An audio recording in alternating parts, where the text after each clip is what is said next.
She is the smiling constant on a palace balcony, a figure in pastels and pearls who seems to float above time. Yet behind the gracious wave stands one of the toughest operators the British monarchy has ever known. This is the life of Elizabeth Bowes-Lyon, later Queen Elizabeth, the Queen Mother. A woman who entered the 20th century as a Scottish aristocrat's daughter and left it as the human face of a thousand-year crown.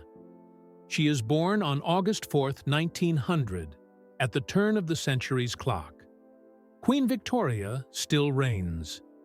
Empire maps are painted red.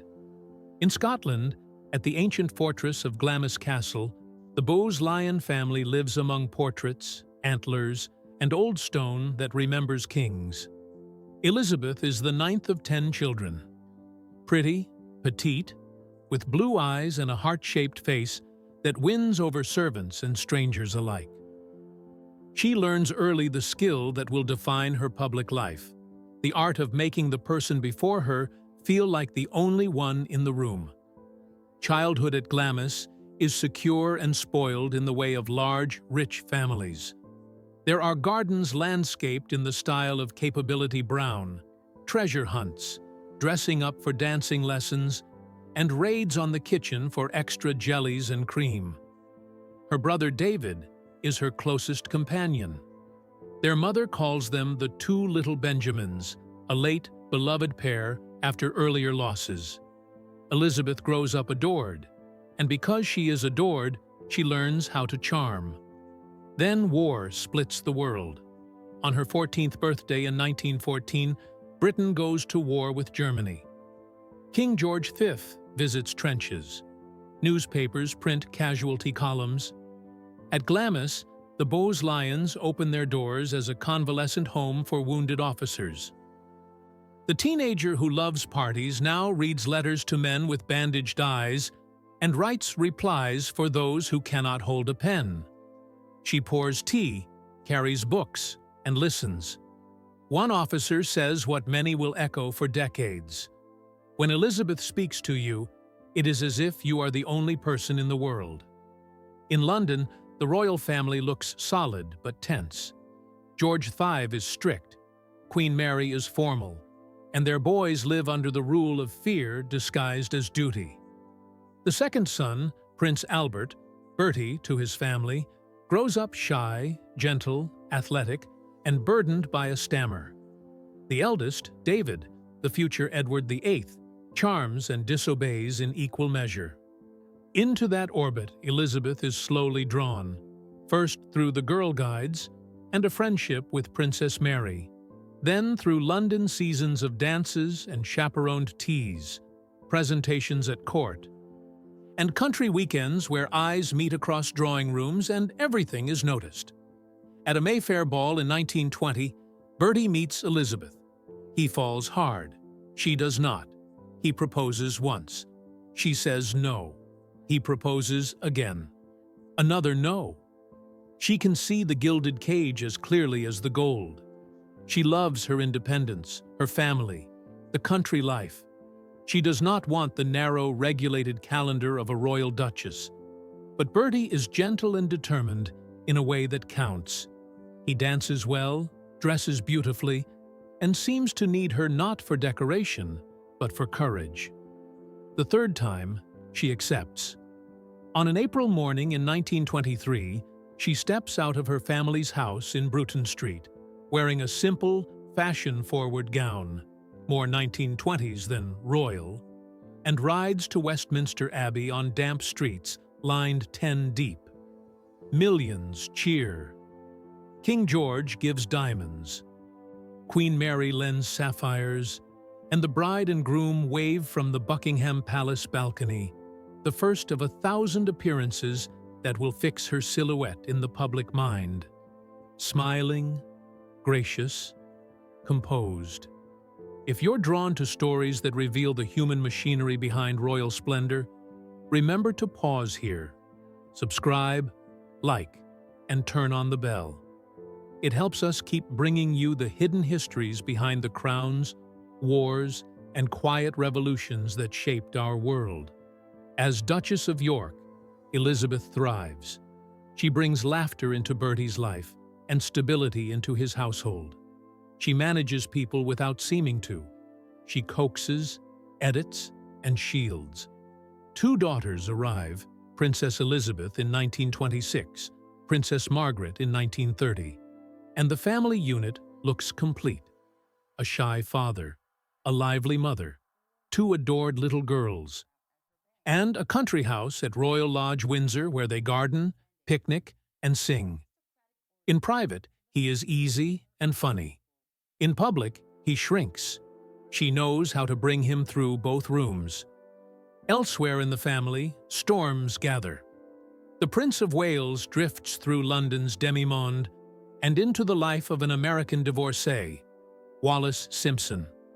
Elizabeth disapproves, not because she is prim, she is not, but because she knows the monarchy is theater, and the script matters. A king cannot improvise with scandal and expect the pit and gallery to keep clapping. When Edward inherits the crown in January 1936, the script collides with reality. By December, he abdicates for the woman I love. In that gap between speech and silence, duty falls like a lion's skin across the shoulders of a man who never sought it. Albert becomes George VI. Elizabeth becomes queen. He weeps. She steadies him. With my wife and helpmate by my side, he says, I take up the burden. She turns the phrase into a plan. The coronation in May 1937 is not just ritual. It is surgery, performed in public, to replace shock with continuity. He is ghost pale beneath white satin. She is composed, alert to every cue, ready to carry him through the maze of crowns and oaths and anointings. He emerges regal. She has made it possible. They go to Paris in 1938 and conquer a republic with manners and couture.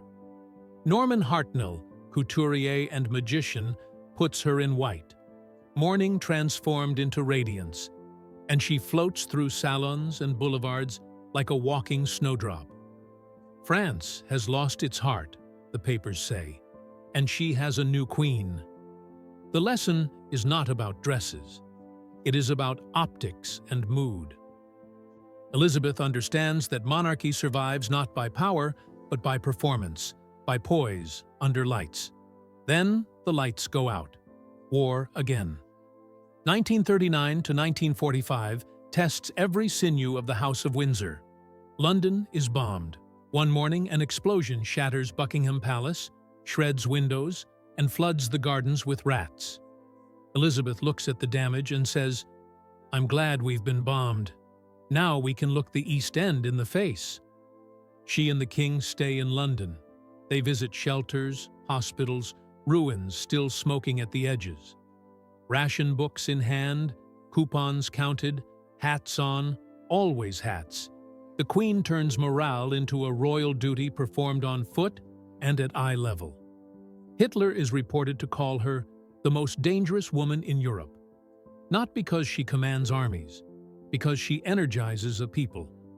The strain ages the king. He smokes too much. Ulcers. A stammer that never quite leaves. Responsibility carves his features into a seriousness that will break his health. She teases him out of tempers by taking his pulse and going tick, tick, tick, until he smiles. But duty is heavy.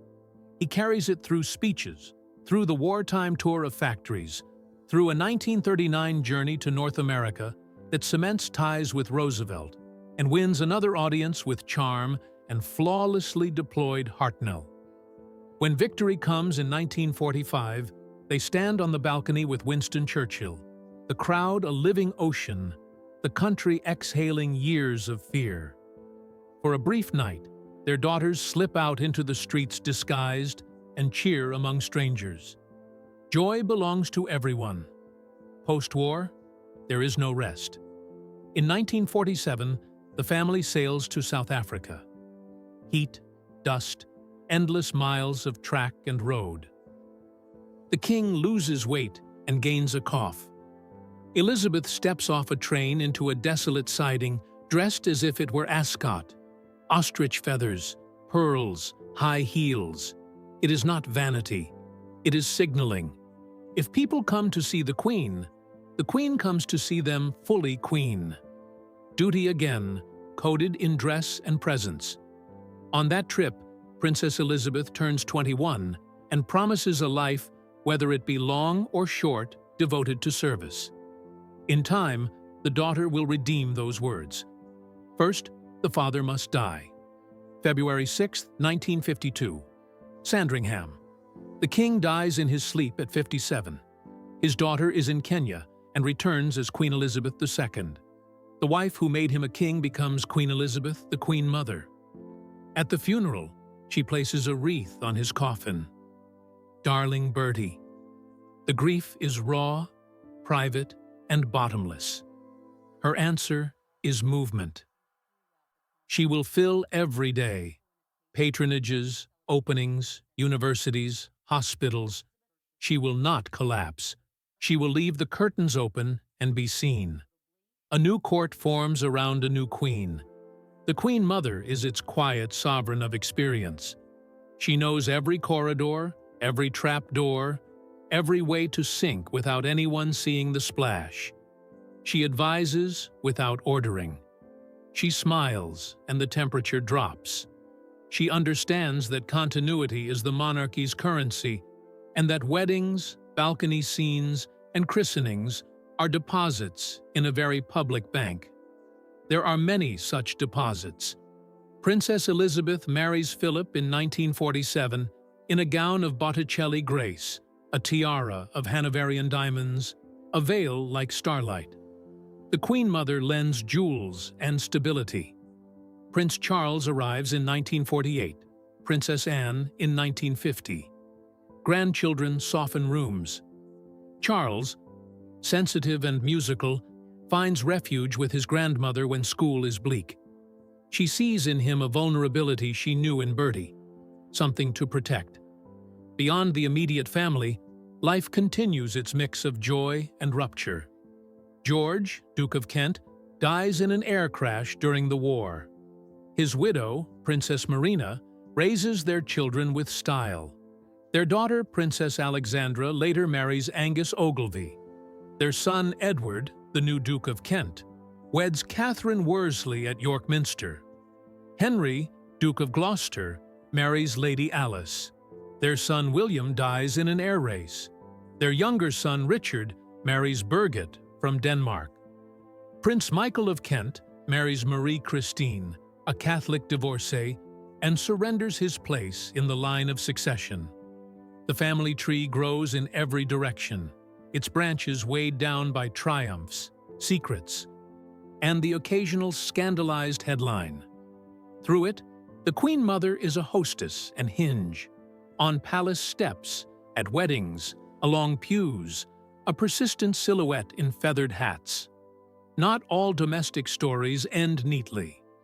Princess Margaret falls in love with Group Captain Peter Townsend, a divorced war hero working in the Queen Mother's household. The press explodes when the romance goes public. The establishment disapproves. The government balks. The church warns. The Queen Mother turns her back on the drama. She does not fight. She does not bless. She waits and lets time do its work. Margaret gives up Townsend and later marries the photographer Anthony Armstrong Jones, created Earl of Snowdon. The wedding is a television event and a fashion reset. A clean Hartnell gown without embroidery. A slim waist, a modern tiara bought at auction. The marriage will not last. The family swallows another divorce. The Queen Mother, fond of Snowdon's artistry and wit, keeps him in her circle even after papers are signed. She is loyal to people she enjoys. Loyalty, though, doubles as steel. Her view of the abdication never softens. She believes Edward VIII's selfishness shortened her husband's life, and the rift between brothers never truly closes. When the Duke of Windsor dies in 1972, he is buried at Frogmore, and admitted to royal rituals in death that he forfeited in life. The Queen Mother endures it with the perfect expression for public mourning: dignified, contained, unreadable. As the decades turn, her own image hardens into iconography. Clarence House becomes her London base, a comfortable warren of art, photographs, and rails of carefully stored couture. She does not throw away clothes. She adores hats, felt in wartime, great feathered confections in peace, and loves how they frame the face and broadcast a mood. She keeps pearls at her throat because in the 1920s, a lady always did, and she sees no reason to abandon a working uniform. She entertains as an Edwardian. Picnics in the garden with silver, footmen, and champagne. She keeps the heat on at the Castle of May all year to prevent damp, whether she is there or not. She spends freely. Racing is a passion, horses a second family, and breeding plans are drafted years ahead. Money circulates through trusts and overdrafts. She is unconcerned. If there is a bill, it is someone's task to pay it. If there is a dress, it is someone's pleasure to make it. She is the last of the grand Edwardian ladies, and she behaves as such. The public loves her for it. She has presence without menace, glamour without threat. She asks questions that make people shine. She arrives late and blames it on having coffee with my daughter, and the line lands because it sounds like a mother, not a monarch. She can stand in a salmon river in waders with the same conviction she carries at Ascot in a cloud of ostrich feather. She is consistent. That is a form of truth people recognize. But the House of Windsor enters modern weather. In 1981, the Queen Mother watches her oldest grandson marry Lady Diana Spencer, a girl she has known since childhood through Sandringham ties. The wedding looks like a fairy tale. The country inhales romance again. Within a decade, the story fractures. Charles and Diana separate their lives in interviews, books, and televised confessions. Diana takes control of her own narrative in a media age that rewards candor. The Queen Mother despises the spectacle. She thinks royalty should work and keep its private pain private. She sides with Charles by temperament and by blood. She views Camilla Parker Bowles with less horror than the tabloids, not because she wants scandal, but because she enjoys people who make rooms easy and understands that Charles cares for her. When he needs privacy in Scotland, he uses Birkhall, her house on the Balmoral estate, and the Queen Mother lets it be, preferring to know and not judge than to forbid and fail. It is not complicity, it is management. In Scotland, far from London's cameras, she finds renewal. After George VI's death, she buys a ruined castle on the far northern tip, the Castle of May, and restores it. The act is therapy in stone. She fills it with life: dogs, flowers, staff, friends, children who grow into parents and bring their own children. Each late summer she goes north and recharges among salt wind and short nights. When the Queen travels to Balmoral, she stops to see her mother, and the photograph of two queens smiling on a doorstep becomes one more picture in the national album labeled Continuity. She takes chancellorships and patronages, hosts fundraisers, opens buildings, and gives commencement speeches long after peers retire into private gardens. At London University, she serves as Chancellor, inspecting parade lines with a practiced eye. She enjoys theatre folk and film premieres.